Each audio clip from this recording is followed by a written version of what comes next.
Welcome back to Socedo Live, episode 40. Multi-touch attribution is a lie.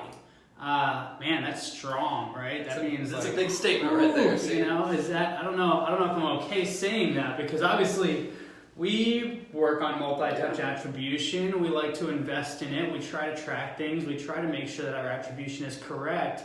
But I think it's important to know that really at the end of the day, what you're chasing with multi-touch attribution is full vision and full attribution across all channels, all touch points weighted correctly.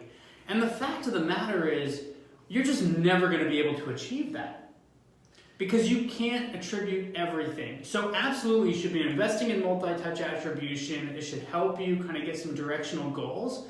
But you got to realize it's a lie, right? You're not getting the full picture from what's coming out of multi-touch attribution.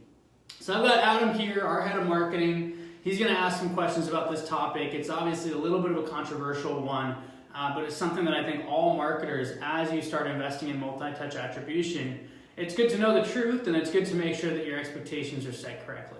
Yeah, so see, this is kind of what I call the holy grail of marketing, is to know everything your customers are doing on every channel and what they care about, so that we can give them the right message, the right time, right? That kind of marketing, a golden statement. So why is it, even in this world of digital marketing today, why can't everything be tracked? Yeah, it is the holy grail of marketing, and we should be chasing it, right? We should be going and trying to get to full visibility and multi-touch attribution, but it's also good to set the expectation that we'll never get there. And the reason being is because you as a marketer don't truly know what has always influenced somebody's decision. So whether they watch a video like this, or they have a conversation with a friend, or they see a speech at a conference, you're just never going to be able to know all the touch points you had with every single customer and who truly, which touch point truly influenced the deal. Okay. So maybe we're talking about, grand things that aren't actually possible, but still it's better than nothing. Totally. Right? It's absolutely better. So what's the harm in then relying on multi-touch as our single source of truth? Yeah. So it's absolutely worth doing and looking at. The problem with relying on it 100% is that you're going to naturally start investing more in the things that are easily attributable. So, search marketing, email marketing, cookie tracking on your landing pages, any sort of web metrics. But it also will mean that you will start investing less in things that are not trackable. Right. Videos, speaking, creative, positioning, partnerships, sales enablement assets, talk tracks and demo tracks, things that are all really, really important, but that don't necessarily get completely tracked. Even something like word of mouth and doing things to fuel word of mouth, it's not always going to be tracked. So if you're only looking at your multi-touch attribution dashboard, and then at the end of each quarter making decisions on putting more money into what is looking good in multi-touch attribution, then naturally you will forget about other major components in your marketing mix. Sure, but let's ask the tough question. And why does that full marketing mix matter? I mean, we live in a day, right, where almost everyone in B2B demand generation, their marketing program is about driving people to their website, driving people into their funnel. Yeah. And even these outside channels like social, like retargeting, we're ultimately trying to bring people back into our fold in our own channels where we are tracking people with cookies and via email nurturing. So, sure, there's these other aspects of marketing, but they all drive back to one place anyway. So how much does it really matter? Yeah. So I think it's a great point, right? Like, we are in a digital age. Let's continue to invest in the things where we have visibility, but also realize that you're not going to have visibility into everything. And so just because you don't have visibility into a certain channel doesn't mean that channel should get turned off. Instead, you should think about how should you measure that channel if it doesn't fit into your multi-touch attribution model. So are there qualitative ways to kind of think about that channel? We do videos like this all the time. I have no multi-touch attribution to somebody that watched one of these videos. However, we've been doing this for 3 months now, and almost every single conversation that I have with somebody out there, they look at me and say, hey, I know you, you're from those videos. Right. I was at a meeting last week in Atlanta, and I walk in the room and she says, hey, you don't know me, I don't know you, but I've seen you before on those videos. and they're an interesting prospect. And so, that kind of stuff you can get qualitative data on, but you'll never be able to see it in full multi-touch attribution. Yeah, that's true. But I mean, we live in a world where we do have to choose channels anyways. So like, I get it, right? These videos are going to work for us, but that's because we know over time now we've done some data. We've said, hey, these videos actually do lead to an increase in traffic. We can mark certain deals that we've generated from videos, so we can start to attribute them. If there are certain channels that are just really difficult to track when we're starting out, is it even worth investing there early on instead of actually putting our attention to the channels that we do have more visibility on? How do we balance that? Well, I think it's a good question. I think if you're looking at channels where you're fully ROI positive, you can track them completely, then probably continue to invest in those channels.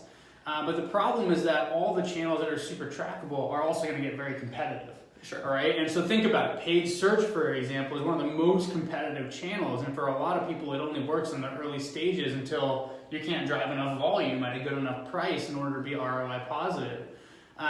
So yes, I think if you have really, really good multi-touch attribution and you see some channels really, really ROI positive, continue to invest in them, but also think broadly about whether those channels are also being affected by other marketing activities. Right. So are you driving, more paid search traffic because you've done a really good job at SEO? You want to make sure you're kind of correlating those two things together and not saying, hey, we're going to stop doing SEO because paid search is really, really ROI positive for us. Right, sure. So, I mean, a lot of marketers these days are turning towards, AI-driven analytics platforms. We're driving towards kind of weighted touch attribution models, if you even have those kind of in your system. We're looking at kind of predictive scoring across different behaviors. So it's getting pretty robust in terms of what we can track.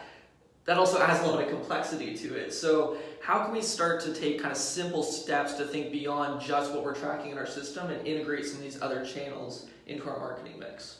Yeah, I mean, it's a tough question. Things get complicated. There's lots of advanced scenarios out there, but I think you've got to remember that not everything can be tracked. Mm-hmm. Not all of the models are perfect. And I think you've got to decide where do you want to take on additional complication in order to set up all these models, knowing that some of it might just be incremental gains in visibility. So you've got to kind of make those decisions along the way, right? Where do you kind of find like, hey, it's worthwhile to go and add a bunch of complexity just to get one more channel tracked, which you already knew was performing through the qualitative data or through your other measurement. Sure. I think that's an important decision to make. The other thing to kind of think about is just as you kind of add a complication and layers into the reporting and the attribution models, how long is that stuff going to last?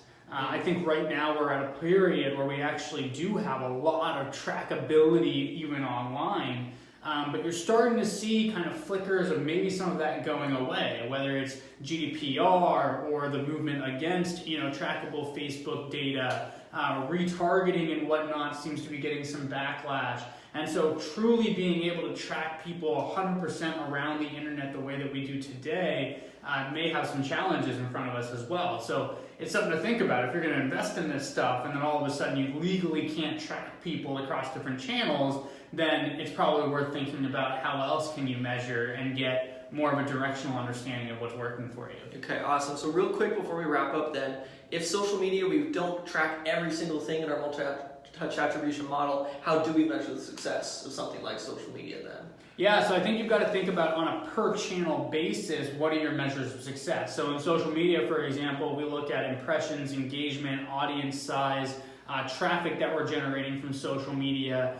We have qualitative measures. When we get on the phone with people, we understand where they came from. We talk about how they found us. Like I described the story last week in Atlanta, somebody just telling me where they found us, even though I kind of came to them through a different channel. Now I know that social is involved in that mix. So you'll have different measures in different cases, right? With SEO, it's how high are you ranking on the page? How much traffic is that driving for you?